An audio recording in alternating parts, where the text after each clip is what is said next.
Perempuan ya. Lupa saya berarti. Silakan dibuka kameranya dulu Mbak ya. Wait ya. Selamat malam. Oh ya. Ya, selamat malam. Mbaknya dari Kristen. Ya, puji Tuhan. Sangat bangga jadi. Ya, Anda mau bertanya atau mau ditanya nih, Mbak? Kita kan diskusi lintas iman di sini. Jadi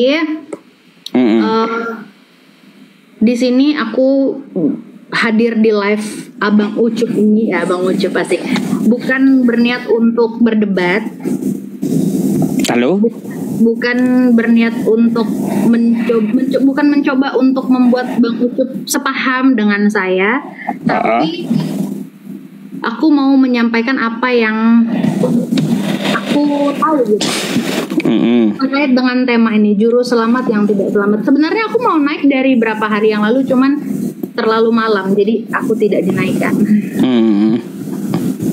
Ada kemarin yang dibahas itu di ayat apa tuh kemarin ini yang di Abang bahas tuh? Yang mana? Iya, ayat piring terbang. Ayat piring terbang. Ayat berapa coba Mbak? Saya lupa. Yang mana? Soalnya kebanyakan ayat yang saya bawa. Ya, aku juga nggak, karena aku menyadari aku nggak punya kapasitas untuk menghafal semua ayat yang dibaca kemarin sama Abang. Tentang masalah apa sih? Ini juru selamat yang tidak selamat, karena aku lupa karena udah berapa hari yang lalu aku naik ada di kepalaku dan aku mau bahas itu, tapi karena udah kemalaman dan aku coba naik dan aku udah lupa apa yang mau. Intinya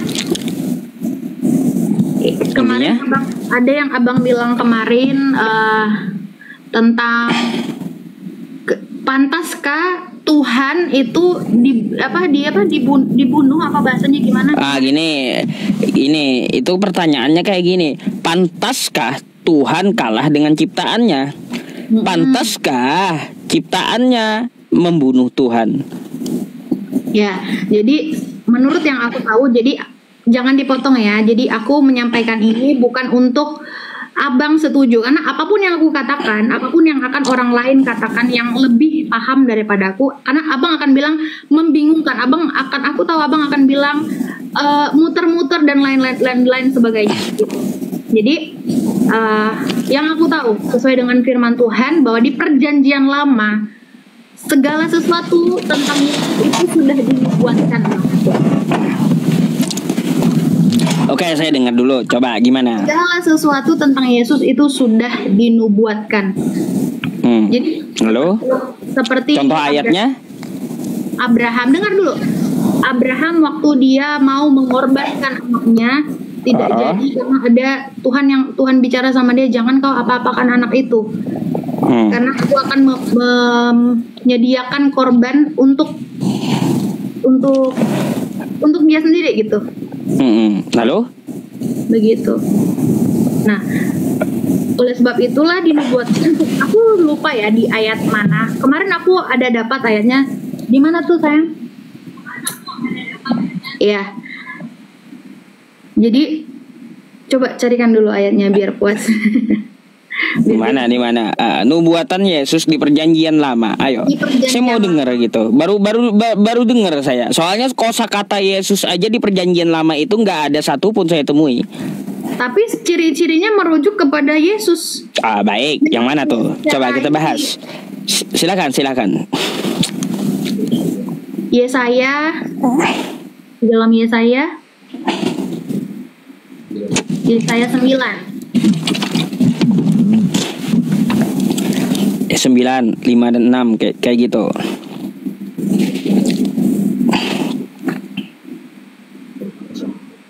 Iya, aku baca ya. Di Yesaya 9 ayatnya ini 6 ini ya. 6. Seorang anak telah lahir untuk kita, seorang putra telah diberikan untuk kita, lambang pemerintahan ada di atas bahunya, dan namanya disebutkan orang penasehat ajaib, Allah yang perkasa, yang kekal, Raja. Baik. Menurut Anda itu buat Yesus? Iya. Coba Anda baca lagi. Sebab telah lahir, telah itu akan datang atau sudah terjadi? Aneh juga Mbak ini. Nah itu yang saya bilang, apapun yang akan saya katakan, aku tahu. Loh, kan saya kan mengkritik teksnya toh Mbak. Akan bilang aneh, akan bilang gini, sebab seorang anak telah lahir. Artinya kan udah terjadi di saat itu juga. Bukan kayak gini bahasanya, sebab seorang anak akan lahir. Nah, kalau akan lahir bisa. Tapi kalau telah lahir berarti terjadi di zamannya saya juga. Itu adalah nubuatan, Bang Ucup. Oh, nggak bisa disebut nubuatan kalau udah terjadi. Telah itu udah terjadi dia. Enggak.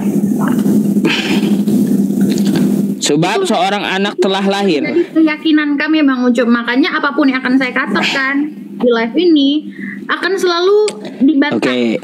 Mbak, ya, kenapa saya membantah itu? Karena sudah mempelajari dari orang Yahudi. Ya, apa kata Yahudi? Sebab seorang anak telah lahir untuk kita, itu siapa yang dimaksud?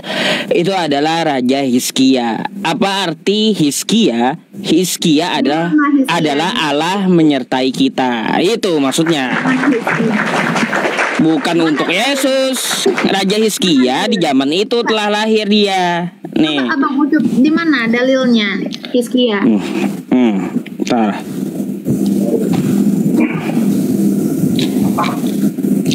Untuk Yesus nggak nyambung sama sekali itu Mbak. Apalagi Hizkia Bang Ucup. Kalau Hizkia betul terjadi di zaman itu. Nih ya. Nih kritiknya ya. Nih. Bukti ya dari Alkitab bahwa bahwa Yesaya 9 nomor 6 bukan untuk Yesus ya. Nah ini bahasa aslinya ya. Dari Ningrat Codex. Ya, Kielet Yulat itu adalah telah lahir. Seperti kata bahasa Arab walam yalid walam yulad. Kan gitu, lam yalid walam yulad. Terjemahannya kayak gimana nih ya? Sebab seorang anak telah lahir untuk kita. Kan kayak gitu. Coba kalau kita lihat ke bawahnya, apa yang dikatakan oleh Yahudi ini? Kristen mengklaim dan mengaku itu, tetapi mana buktinya kata Yahudi? Sebab Yesaya itu hidup 700 tahun sebelum Yesus. Artinya apa? Waktu dia diucapkan Yesaya telah lahir, anak itu telah lahir di zaman Yesaya. Nah, jadi dalam ayat ini siapa yang dimaksud? Sebab telah lahir seorang anak yulat untuk kita. Siapa? Nih, coba kalau kita lihat ya kosakata yang lain nih ya. Jadi Mbak ya, menurut Yahudi ya, sesuai dengan kitab teks aslinya mereka mengatakan bahwa nama dari raja tersebut adalah Raja Hizkia. Nih, saya putarkan sampai ke bawah ya. Nih, tuh ya. Salah Bang Ucup. Dalam perjanjian lama. Nah, jadi nih. Jadi nama Hizkia artinya Allah yang perkasa, bukan untuk Yesus. Untuk Yesus Bang. Anda ngotot, Mbak, Anda ngotot, tapi kitab orang lebih paham bahasa teksnya, Anda ambil kitab Yahudi, lalu Anda terjemahkan sendiri yang Anda tidak paham teks aslinya kayak gimana gitu. Sedangkan kata Yahudi, mereka mengkaji dari teksnya, dari ayat yang lainnya, bahwa apa yang dimaksud Hizkia yaitu Allah yang perkasa telah lahir di zaman Yesaya tersebut gitu. Ya, emang Hizkia Allah? Di mana dia disebutkan Allah di situ? Mbak, Hizkia itu artinya Allah yang perkasa. Bahasa Yahudi gimana sih? Ya, Allah. Hizkia Allah yang perkasa, itu artinya kekuatan Allah. Hizkiyahu. Yesus itu dinubuatkan sebagai Raja Damai dia. Oh, Raja Damai. Kalaunya dia Raja Damai. Apa yang kekal Allah baik. Yang kalau dinubuatkan dia itu Raja Damai, lalu gimana dengan Matius 10 nomor 34? Coba baca. Matius 10.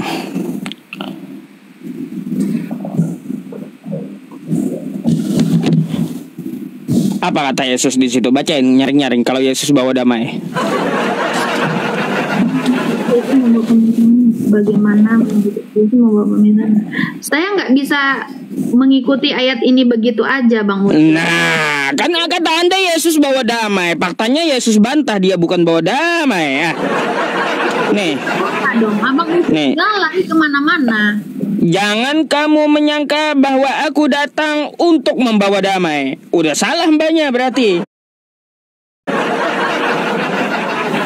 Ya, membawa damai di atas bumi. Aku datang, kata Yesus, bukan untuk membawa damai, melainkan pedang, kata Yesus. Jadi yang namanya Raja Damai itu bukan Yesus. Karena Yesus dia mengaku bukan membawa damai, tapi membawa pedang. Jelas itu gitu. Artinya Yesaya 9 nomor 6 itu, Mbak. Iman saya, karena yang saya bahas di sini adalah sesuai dengan tema yang ini, juru selamat yang tidak selamat.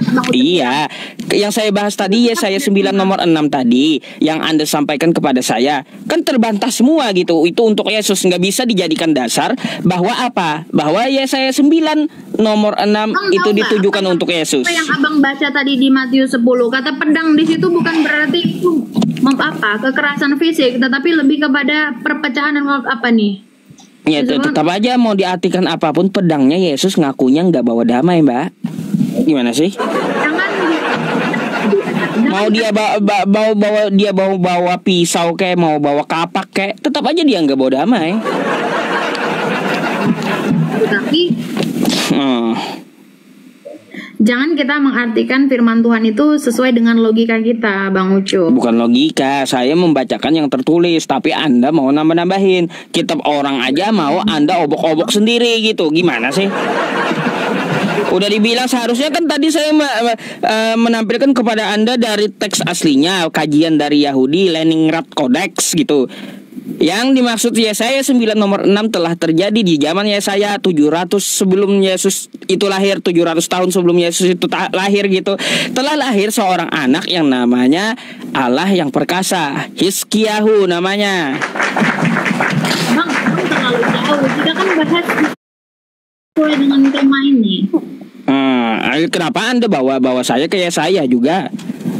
Ya karena memang itu nubuatan. Karena kan Abang bilang, pantaskah seorang Tuhan? Jadi pertanyaannya, juru selamat yang tidak selamat, pantaskah Tuhan mati dengan ciptaannya?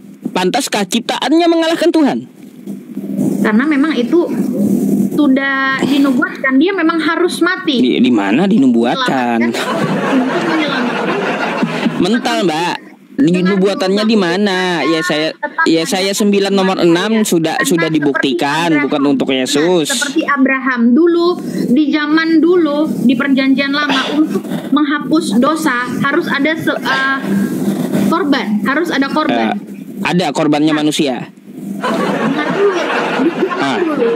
Di perjanjian lama dituliskan kalau perbuatan dosa itu harus ada penebusan. Penebusannya pakai apa?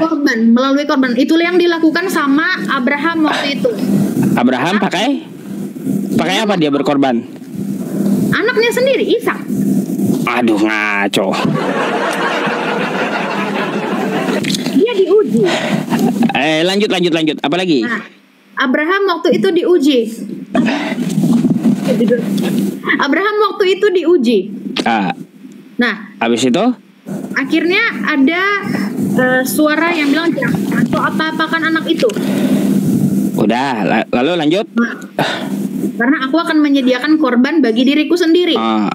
Pakai apa tuh korbannya? Domba, baik. Hewannya? Disediakan oleh Tuhan sendiri. Hewan. Lanjut. Zaman Musa apa? Ininya?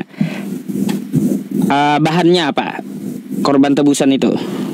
Intinya pada perjanjian lama itu, Bang Ucup, mereka, mana nih? Di perjanjian lama itu, Mbak, ya korban tebusan dosa itu domba, terus tai sapi. Itu bisa. Bang Ucup, sama seperti yang umat Muslim lakukan saat ini. Jadi tai sapi kan nebus dosa di perjanjian lama. Bang Ucup, sama seperti yang nggak ada di Muslim, nggak ada penebusan dosa itu, nggak ada.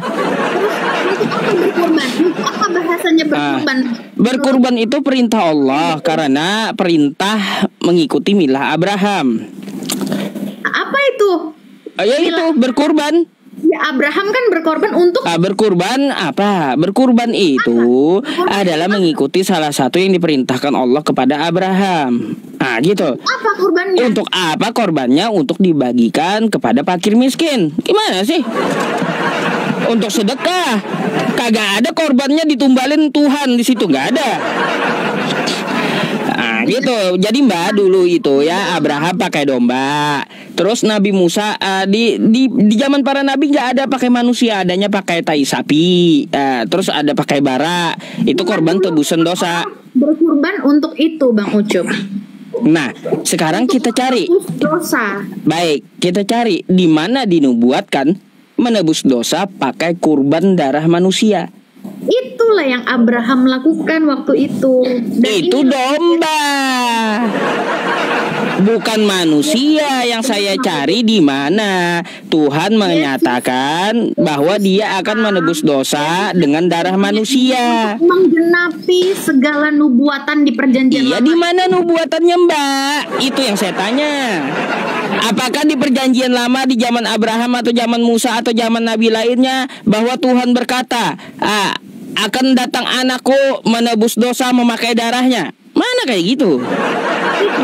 Ajaran nabi siapa yang kayak gitu loh? Tunjukkan sama saya. Jangan ngarang. Gak ada para nabi itu ya menubuatkan bahwa menebus dosa memakai darah manusia. Gak ada sama sekali dari para nabi. Ini udah puluhan kali saya tanyakan, Mbak. Bahkan sama pendeta Anda pun saya tanyakan. Gak ada satupun yang mampu menjawab pendeta Anda. Bukan nggak mampu. Saya yakin bukan tidak mampu orang menjawab. Bukan tidak, karena kan kebanyakan kata mereka dinubuatkan. Saya tanya di mana nubuatannya? Kan wajar. Di mana nubuatannya menebus dosa memakai darah manusia? Yang ada dicontohkan zaman dulu pakai domba, tai sapi, pakai bara, kulit lembu. Ayo, nggak ada darah manusia, nggak ada. Di mana tai sapi? Keluaran 29 nomor 14. Mau saya bacain? Nih ya, saya bacain ya. Nih. Tai sapi nebus dosa loh. Ini tai sapi nebus dosa nih, ya. Keluaran berapa tadi? 29 14. Nih, baca ya, teman-teman. Tetapi daging lembu jantan itu, kulitnya dan kotorannya haruslah kau bakar habis dengan api di luar perkemahan. Itulah korban penghapus dosa. Kulitnya dan tai sapinya, Mbak, ya. Kulitnya dan kotorannya tuh ya harus kamu bakar.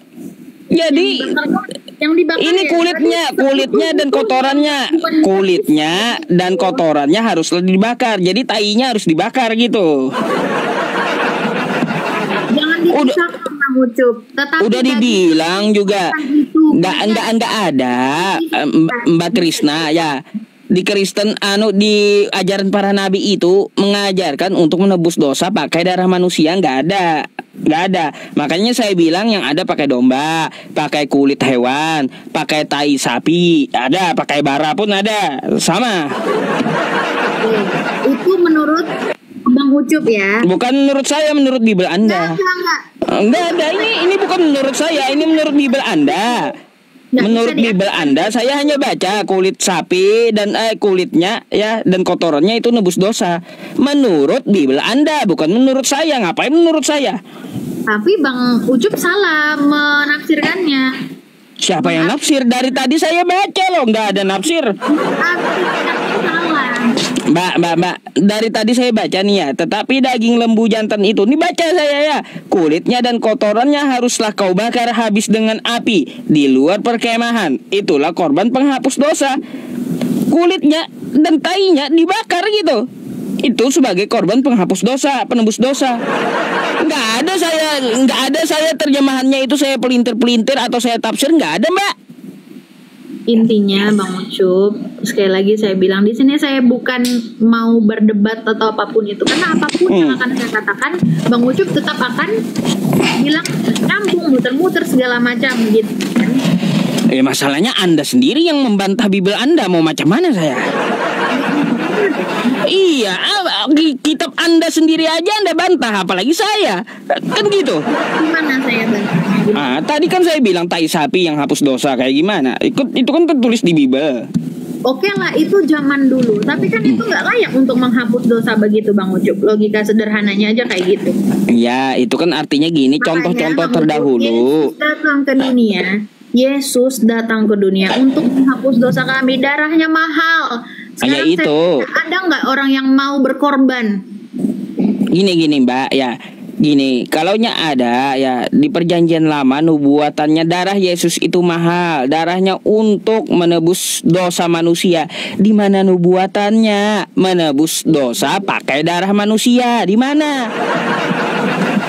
Yang ada nubuatannya itu menebus dosa pakai lembu, pakai darah hewan. Ada. Yesus sebagai manusia, Tuhan kami itu sebagai manusia untuk menebus dosa kami. Jadi Mbak, gini ya, kalaunya darah manusia yang meminta darah manusia itu namanya menumbalkan manusia. Ajaran tumbal menumbal Anda tahu sendiri ajaran siapa? Ajaran setan, ajaran iblis tumbal menumbal. Kan gitu ya. Coba Anda minta pesugihan tumbal menumbal tuh ya, pasti minta darah manusia, dia minta darah manusia itu setannya. Kamu akan kaya ya, tapi kamu ya darah adekmu harus kau ambil katanya. Jadi tumbal pula adeknya, tapi kaya dia, kan gitu. Jadi ajaran tumbal menumbal itu ajaran setan, Mbak. Gak ada Tuhan di zaman para nabi mengatakan akan menumbalkan atau menghapus dosa pakai darah manusia, itu gak ada gitu. Dari tadi nggak ada bahas tumbal menumbal, Bang Ucup yang keluarkan. Ya udah, kalau ini kan Anda kan tadi mengatakan Yesus itu udah dinubuatkan. Saya minta datanya di perjanjian lama di mana dinubuatkan menebus dosa memakai darah manusia. Silakan, itu aja. Itulah yang Bang Ucup baca tadi di dalam saya. Ya saya tadi itu udah dibantah Yahudi untuk Raja Hizkia. Karena di situ apa ya teman-teman, kata yulak itu adalah kalau kita dalam bahasa Arab itu artinya fi'il madi, terjadi telah lalu gitu ya, bukan fi'il mudhari gitu, tapi fi'il madi, kejadian yang telah lalu. Artinya ya saya 9 nomor 6 itu Mbak udah terjadi di masa lalu sebelum Yesus itu lahir. Gak bisa dijadikan nubuatan. Jauh Bang Ucup, jauh sekali. Itu kan kitab Yahudi, Anda mau terjemahin kayak gimana lagi? Orang punya teks aslinya, bisa baca juga. Dia sudah mati, dia hidup, dia bangkit, dia naik. Intinya itu. Gimana? Mau disangkal bagaimanapun, dia sudah mati, betul dia sudah mati. Kemanusiaannya yang mati, bukan ketuhanannya yang mati. Kemanusiaannya yang mati. Jadi yang di tiang salib itu yang mati manusia. Bagaimana? Jadi yang mati di tiang salib itu manusia. Kemanusiaannya, kedagingannya yang mati. Bukan Tuhan. Karena rohnya. Kemanusiaannya yang mati, bukan Tuhan. Mati. Bukan Tuhannya yang mati. Bukan. Oh baik, berarti dosa Anda ditebus oleh bukan Tuhan, betul nggak? Berarti dosa Anda ditebus oleh bukan Tuhan. Yang saya percaya Bang Ucup, Yesus itu dia 100% manusia, dia juga 100% Tuhan. Ya, saya tanya dulu, di tiang salib itu yang disalib itu Tuhan atau bukan? Manusianya, tapi manusianya bukan Tuhan. Bukan. Berarti dosa Anda ditebus oleh yang bukan Tuhan, oleh manusia. Kenapa? Gimana? Jadi dosa Anda ditebus oleh bukan Tuhan, manusia yang bukan Tuhan. Bang Ucup jangan ajak saya muter-muter. Akhirnya kan saya juga jadi muter-muter karena pertanyaan saya gini aja, simpel, nggak muter. Berarti di tiang salib itu yang mati manusianya. Berarti dosa Kristen ditebus oleh manusia yang bukan Tuhan, betul? Dia Tuhan. Berarti Tuhannya ikut tersalib. Kan kayak gitu. Yang mana yang betul gitu? Tuhannya ikut tersalib atau kagak gitu? Jangan bikin bingung, bikin muter-muter jadinya. Karena memang sudah keras mungkin hatinya Bang Ucup, nggak bisa menerima ini. kebenaran ini Bang Ucup nggak bisa. Bukan keras Mbak, bukan. Saya itu pengen paham kayak gimana gitu. Katanya kan bisa menjelaskan agamanya. Saya tanya aja, waktu di tiang salib, Yesus itu mati manusianya atau Tuhannya? Atau manusianya tidak mati, atau Tuhannya mati, atau manusianya mati, Tuhannya tidak, atau kayak gimana? Yang mati itu adalah manusianya. Bukan Tuhan? Itu adalah manusianya. Oke, yang mati itu bukan manusianya. Jadi di tiang salib itu yang mati manusianya, bukan Tuhan, betul? Karena gini ya, Bang Ucup ini agak muter. Waduh. Kan pusing, ya muter sendiri mbaknya. Saya hanya nanya sedikit loh. Di tiang salib itu kalau bukan Tuhan berarti yang mati itu manusia yang bukan Tuhan. Manusia dan dia juga Tuhan. Gini, Bang Ucup dengar dulu saya ngomong. Bang Ucup kayak gimana? Bang Ucup punya roh nggak di dalam tubuh Bang Ucup itu? Punya. Kalau Bang Ucup nggak punya roh berarti nanti mati semua rohnya mati gitu, enggak kan? Berarti Bang Ucup nanti matinya percayanya kemana? Terus apa lagi? Nah, jawab dulu Bang Ucup nanti matinya kemana? Ke barzah. Hah? Kemana? Ke alam barzah kalau kepercayaan kami. Ke alam barzah ya, anggaplah itu yang pengertian saya alam lah gitu ya, pokoknya alam mungkin apa. Nah, begitu juga Yesus itu Tuhan. Dia mati manusianya, tapi dia kan punya roh. Rohnya nggak mati, gitu. Enggak dong, karena dia Tuhan. Oh, Tuhannya ikut mati nggak? Ya. Enggak. Sabar. Enggak dong. Enggak baik. Kalau Tuhan yang nggak mati, rohnya nggak mati, cuma manusianya yang mati. Jadi waktu Yesus diutus, dagingnya mati. Oh, dagingnya mati. Iya. Baik. Dagingnya mati, rohnya kagak mati, betul? Mati. Oh, saraf-sarafnya mati. Baik. Waktu gini. Waktu saraf-sarafnya mati, waktu dagingnya mati, Mbak ya, di tiang salib dagingnya itu mati. Di dalam dagingnya itu ada Tuhan atau tidak? Kan dia punya roh. Nah, di dalam dagingnya itu ada roh Tuhan atau tidak? Ya ada. Intinya dia nggak mati, Bang Ucup. Yang mati, lalu siapa yang mati itu? Intinya nggak mati, intinya mati kayak gimana? Pusing saya. Iya pusing teman-teman. Coba yang waktu dia di tiang salib kata Anda dagingnya yang mati. Kan dagingnya yang mati. Apapun yang saya katakan, apapun yang pendeta bahkan ahli katakan sama Bang Ucup, karena hati Bang Ucup nggak bisa menerima ini, hanya perlu waktu Bang Ucup. Silakan Bang Ucup baca firman Tuhan itu, karena kami percaya bahwa firman Tuhan itu berkuasa. Iman timbul dari pendengaran akan firman Tuhan. Silakan Bang Ucup baca. Wah, berarti menurut mbaknya berarti menurut Yesus sendiri adalah penyesat mbaknya ini. Mengatakan Yesus Tuhan. Coba buka 2 Yohanes 1 nomor 7. Nah, kita nggak usah kemana-mana, hanya perlu waktu untuk Bang Ucup. Iya, bukan saya mengeraskan hati, tapi Anda membangkang apa yang dikatakan Yesus. Saya nggak membangkang. Nih, yang dikatakan Yesus nih ya, nih. Ya, saya bukain. Ini salah satunya Mbak ya. Apa kata Yesus ya? Sebab banyak penyesat telah muncul dan pergi ke seluruh dunia. Bagaimana penyesat itu? Yang tidak mengaku bahwa Yesus Kristus telah datang sebagai manusia. Oke?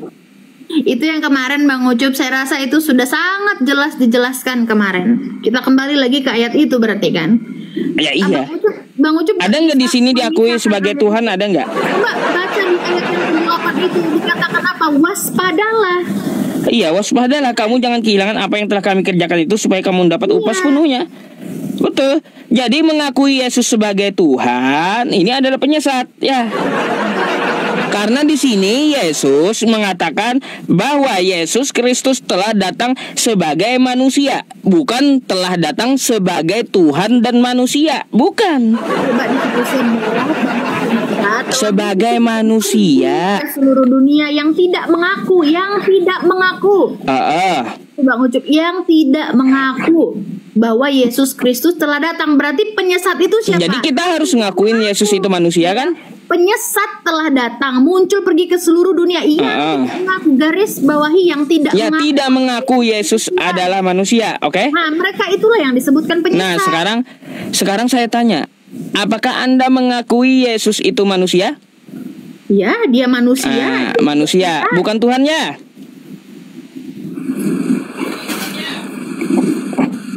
Nah, gimana? Gimana? Anda akui dia sebagai manusia, bukan Tuhan gitu? Dia 100% Tuhan, dia juga 100%. Mana di sini hanya sebagai manusia, lalu Anda mau tambahin sebagai manusia dan Tuhan gitu? Dengar dulu. Ayatnya manusia, bukan manusia dan Tuhan, atau Tuhan dan manusia. Gimana sih Mbak ini ubah-ubah ayatnya aja? Makanya saya bilang Andalah penyesatnya, kata Yesus, yang tidak mengakui dia datang sebagai manusia, tapi mengakui dia datang sebagai Tuhan. Itu penyesat itu. Seperti apa yang saya bilang di awal tadi, saya bilang saya bukan berniat untuk berdebat, karena saya memang tidak punya kapasitas untuk itu.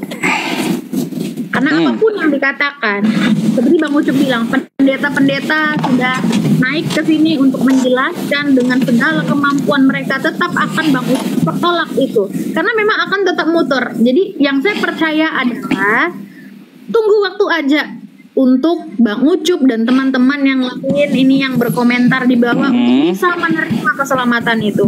Untuk bisa buka hati, begitu.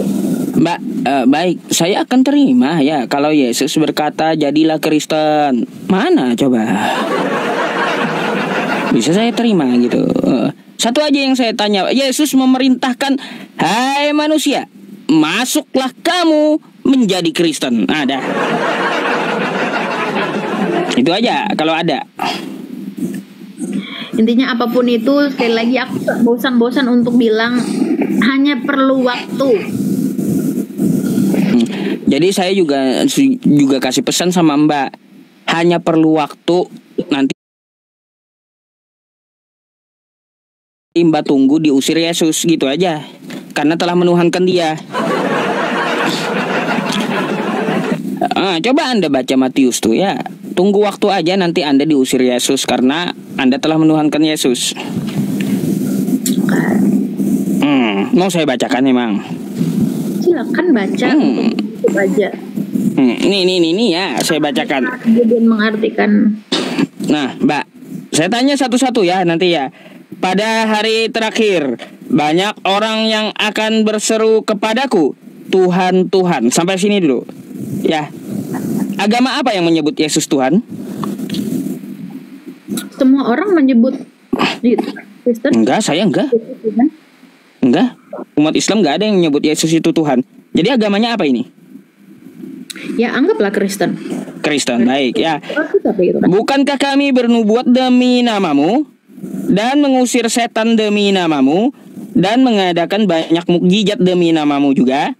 Apa kata Yesus? Dijawabnya, pada waktu itulah aku akan berterus terang kepada mereka dan berkata, aku tidak pernah mengenal kamu Kristen. Ya, Katolik kagak pernah aku kenal. Enyahlah daripadaku, kata Yesus. Kamu sekalian pembuat kejahatan. Tuh. Di ayat itu semua dong bacanya. Nah, yang menyebut Tuhan, yang menyebut Yesus itu Tuhan bakal diusirnya. Enggak begitu. Gitu. Saya cuma baca kok, nggak mau ubah-ubah ya. Iya, memang hanya membaca tapi salah mengartikannya.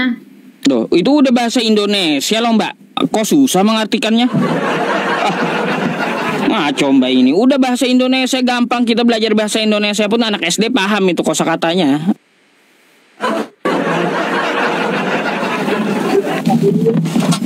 Ada tujuan untuk menang berdebat di sini. Enggak, kalau Anda mau menang, saya izinkan Anda pemenangnya gitu dah, ya.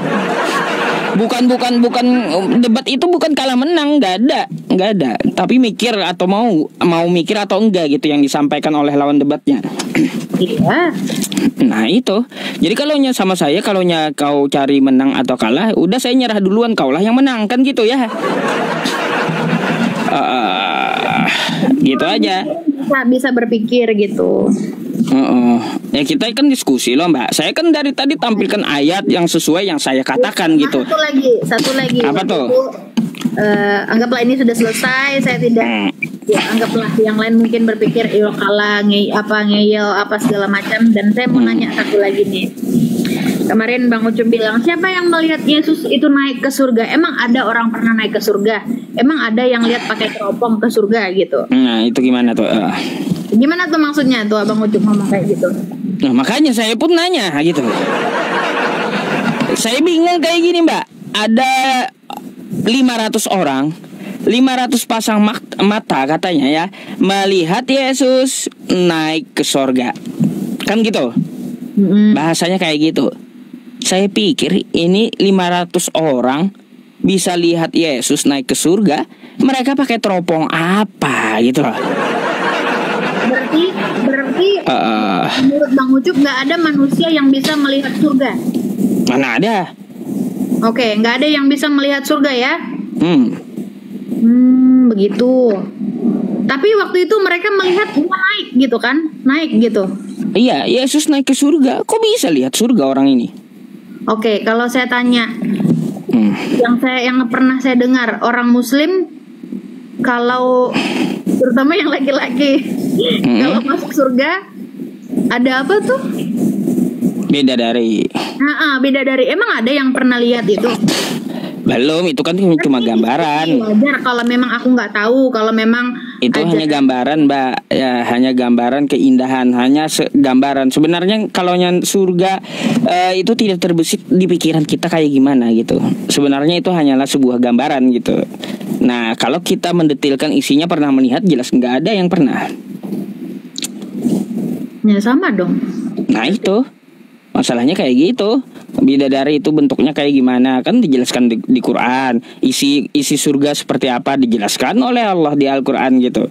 Tapi apakah ada yang melihat? Nggak akan ada.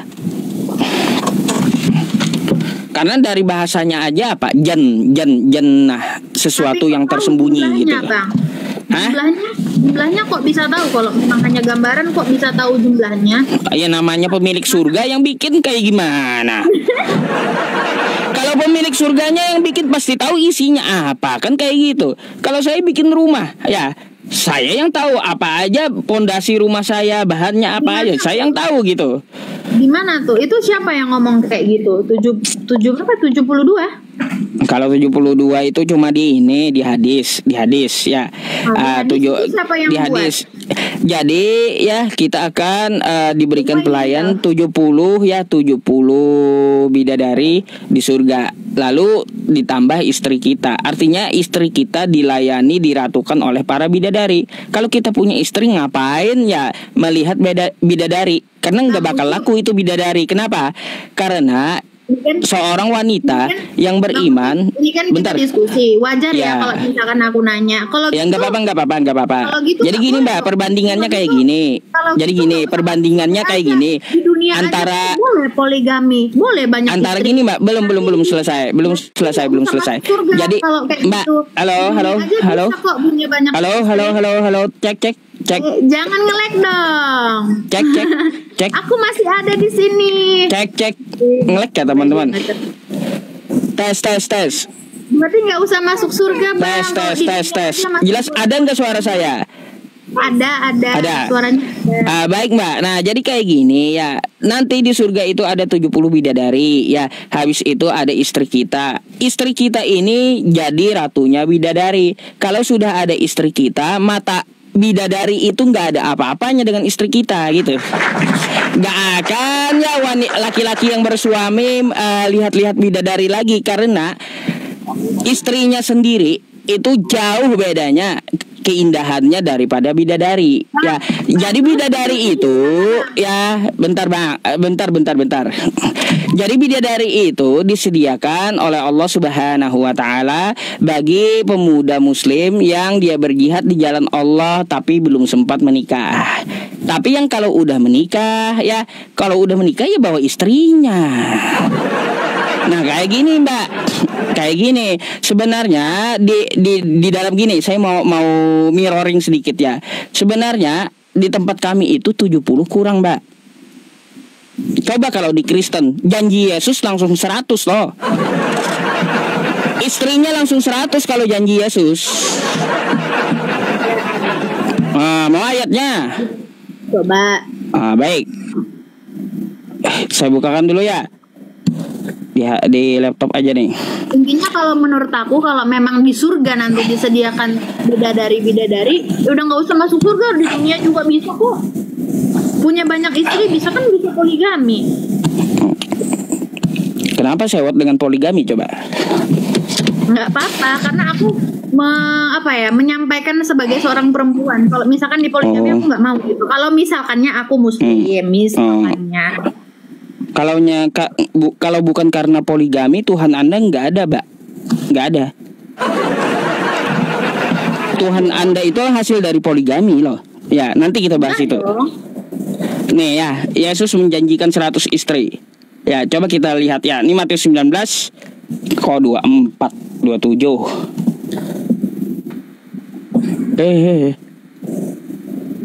27 ya.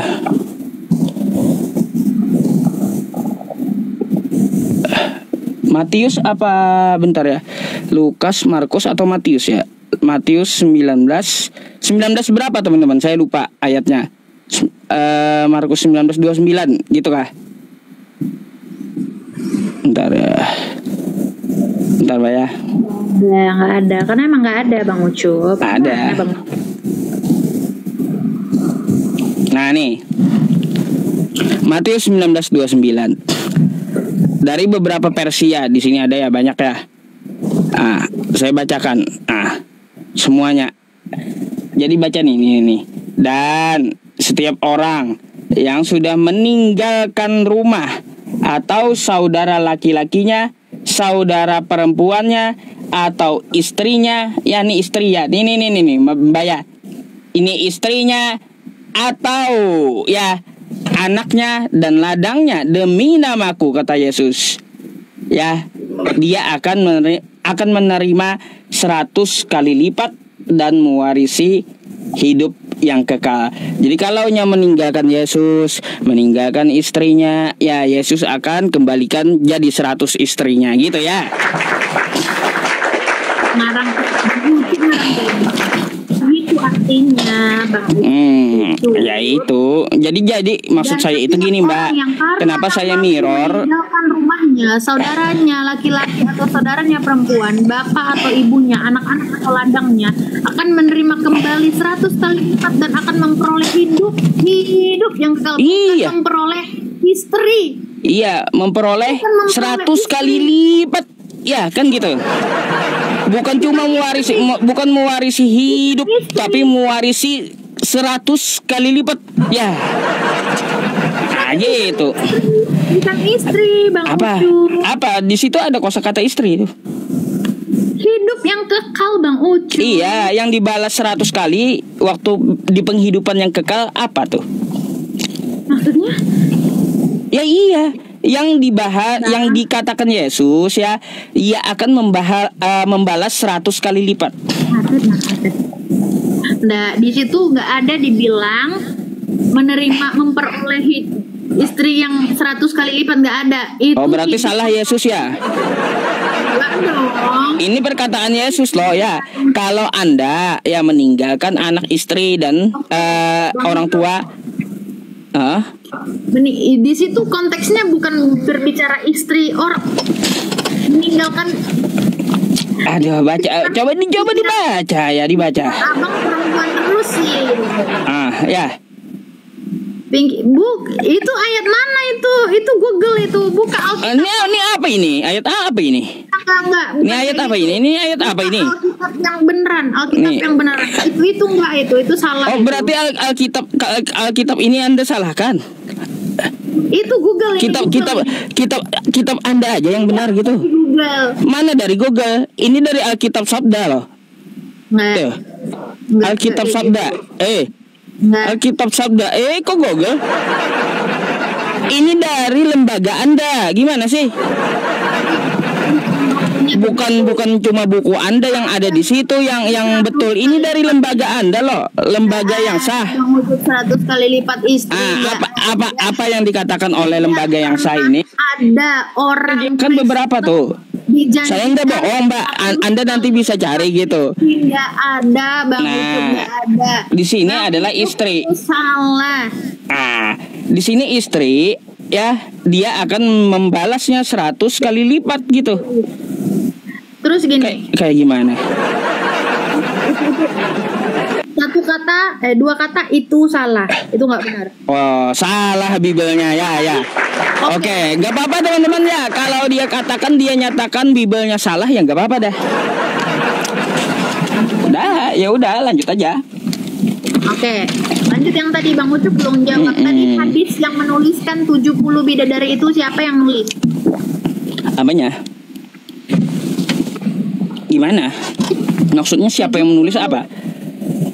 Hadis itu tadi tentang bidadari itu tadi. Banyak berhamburan hadis bidadari itu, kenapa, Mbak?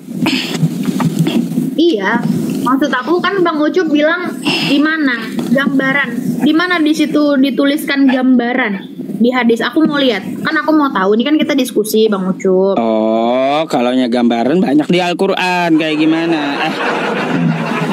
Kagak perlu hadis. Al-Waqi'ah ada, surah Ar-Rahman ada juga. Ya, sebentar. Saya carikan dulu ya. 56. Al-Waqi'ah 56, surat ke-56. Tuh ya.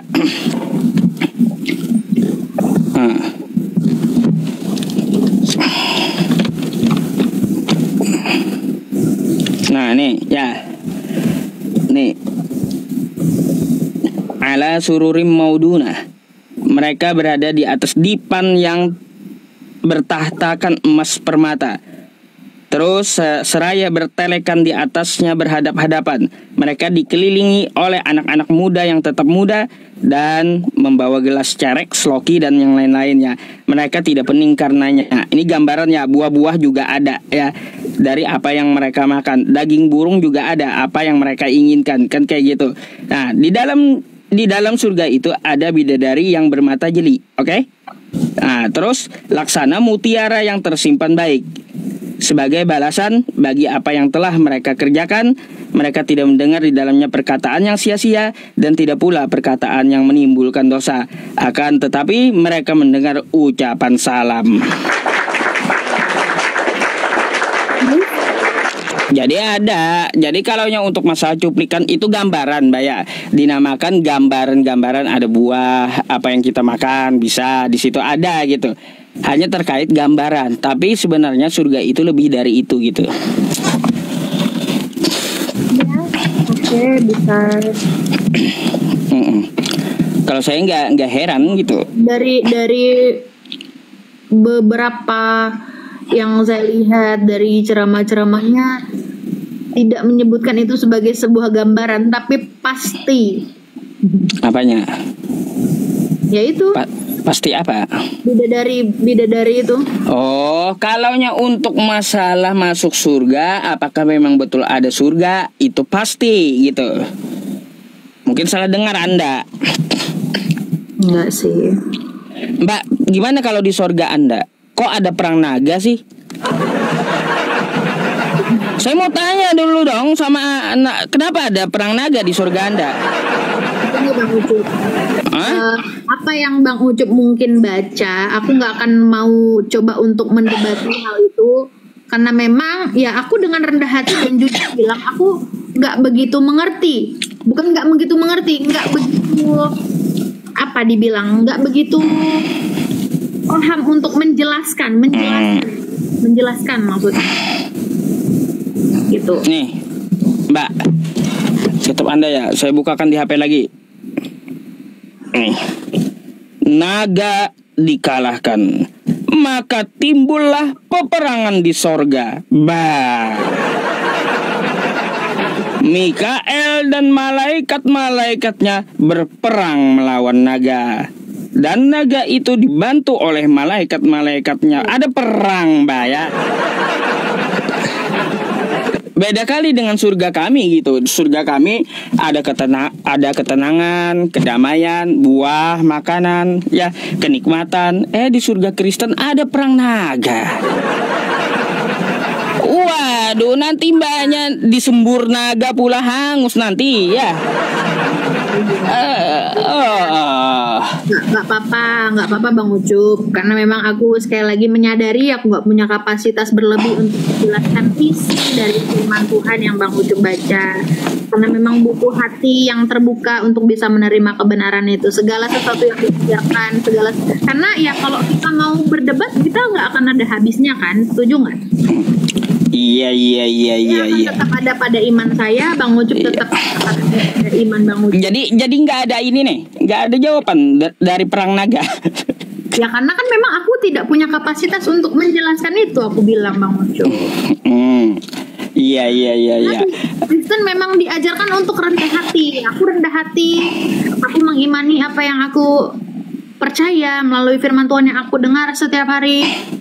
Gitu. Intinya itu kan aja sih Bang Ucup. Terima kasih untuk sharingnya malam ini ya Bang Ucup.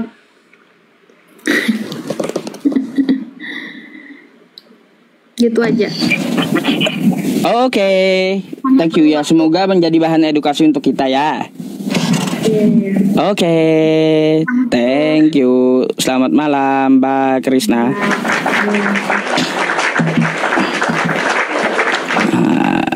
Aduh. Tendangan kasih. Udah keluar ya. Tendangan kasih ya teman-teman. Puyeng saya dibikinnya juga ya. Aduh. Berapa kali kita bahas muter sana muter sini, pusing saya. Heran. Teman-teman semuanya, ini udah jam 11.